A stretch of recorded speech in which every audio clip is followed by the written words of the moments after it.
NLB banka u domenu društveno odgovornog poslovanja posebnu pažnju posvećuje humanitarnim akcijama. Zahvaljujući direktoru ekspoziture ove banke u Jagodini Darku Markoviću, Jagodinskom centru za socijalni rad su isporučena 2 kamiona namještaja koji će dalje biti podeljen korisnicima usluga centra.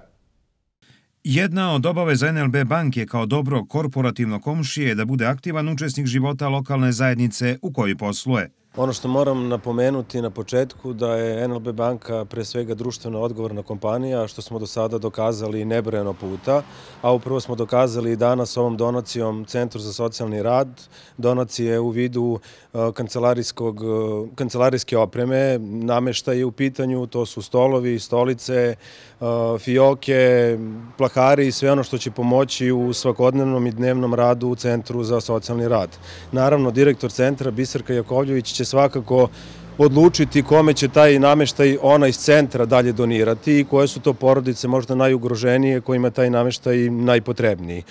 Na kraju šta ću naglasiti, ono što ja zaista i lično mislim i što uopšte u svojim izlaganjima želim da kažem da NLB banka nije samo finansijska institucija, već zaista banka sa velikim srcem, to smo dokazali nebrojeno puta, dokazali smo tako što smo krečili i sredili konkretno u našem gradu vrtić Pionir, evo današnja donacija u vidu namještaja Centru za socijalni rad i naravno time nećemo stati, to nije naša posljednja donacija, svakako ćemo imati još akcija, ali o tome ćemo govoriti i nekom sljedećem prilikom. Pomoć NLB banke u vidu namještaja koja je dodeljena Jagodinskom centru za socijalni rad je od velikog značaja i dobro će doći korisnicima naših usluga, rekla je Biserka Jakovljević, direktorka ove ustanove. Želim da se zahvalim NLB banci i gospodinu Markoviću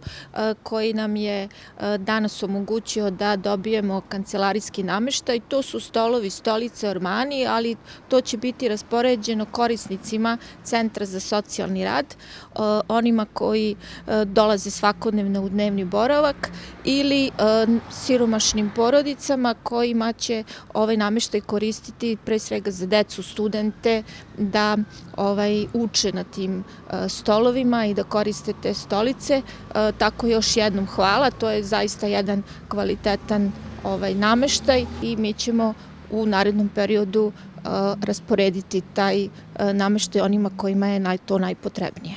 NLB banka i njena ekspozitura u Jagodini će i u narednom periodu nastaviti sa humanitarnim akcijama koje će biti usmerene ka podršci i unapređenju lokalne zajednice.